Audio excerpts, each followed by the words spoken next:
All human beings are born equal in dignity and rights, but we are failing to deliver.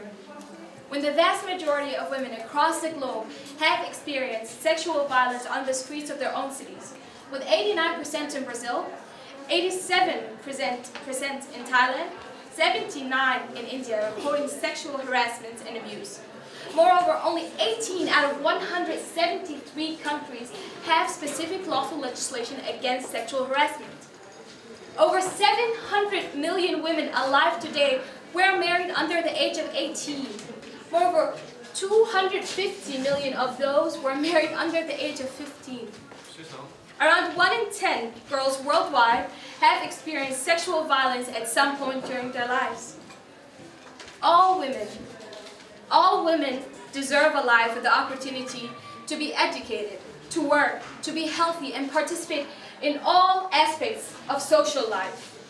Yet in every country in the world, women and girls live within the rigid confines of rigid gender norms, which frequently results in disproportionate responsibilities in childbearing, which leads to disproportionate access to essential services, major violations of their basic human rights. International humanitarian law prohibits gender-based discriminations, yet this happens every single day. The crying faces haunt me. The killing weeps never leave my side. Is the world indeed unable to defend the innocent? Is the world really incapable of helping those in need? It is rather sickening to see millions of women suffocating their own potential. It is heart-aching to observe how maltreatment is not only tolerated, but rather expected nowadays.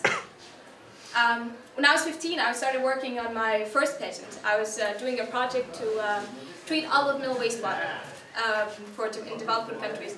And amongst the last times I was defending my thesis, I walked in the Ministry of Economy in Palestine, and an official, as soon as I walked in, he looked to his friend and he noticed that I had really nice breasts.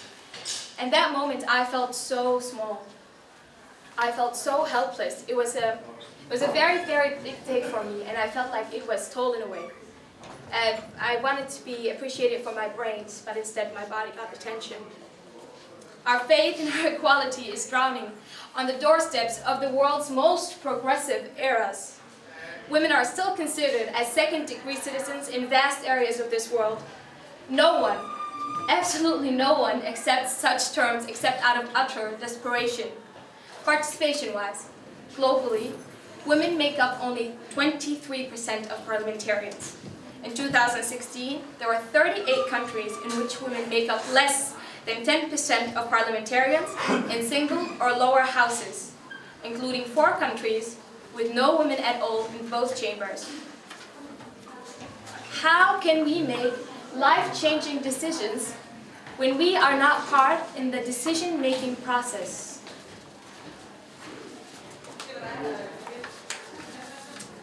Women still till this day bear disproportionate caring responsibilities for children, the elderly, and the sick, spending twice to 10 times more times a day on unpaid care work than men.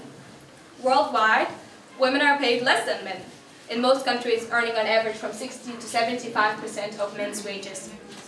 I can stand here and tell you a lot of numbers. We can talk about a lot of statistics. But it will all come down to the fact that gender inequality is one of the largest social, economic, and human challenges that we face nowadays. Women abuse and gender inequality extends from harmful traditions and life-prompting cultural practices in developing countries to unequal opportunities and wages in developed ones. For example, career-wise, I come from a male-dominated field, mechanical engineering. Actually, 20% of all engineers are women, and 3% of all mechanical engineers are women.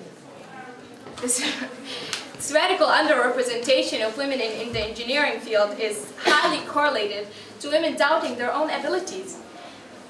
The myth and gender stereotype that's been built in the STEM, science, technology, engineering, mathematics field as a masculine one, requiring the kind of intellectual ability, stamina, creativity, hard work, attributes that women and girls are falsely seen to not inherently possess nor capable of acquiring these creative skills.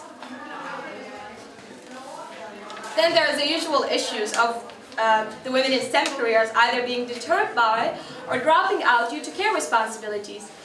These responsibilities that of course they have to disproportionately bear and combined with punishing schedules of such careers. The patriarchal environment of such field as well is not always inviting nor nurturing for women's needs.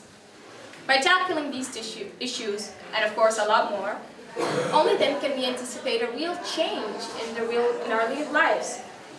We also have to start early. We have to tell our young girls that their lives, their ambition, growth and education is just as important. We have to tell our young girls that smart is beautiful and doing what you like and what you want to do is hip and cool and trendy. Because only then can we make sure that our little boys are feeling the same way. Together we should work in our communities to ensure full accountability to advance women in innovation and decision making, for achieving gender equality and all other development goals. Together, we must ensure that women's participation in their societies is not an exception, but rather is a norm of life and work. I reach out to you. I reach out to you all to end gender inequality. And to do that, we should all come together. We should all be involved. This is an epidemic that cannot be overcome unless by coming together. So girls, put on your lipstick, wrap your cape around, and dream big, because the world is yours.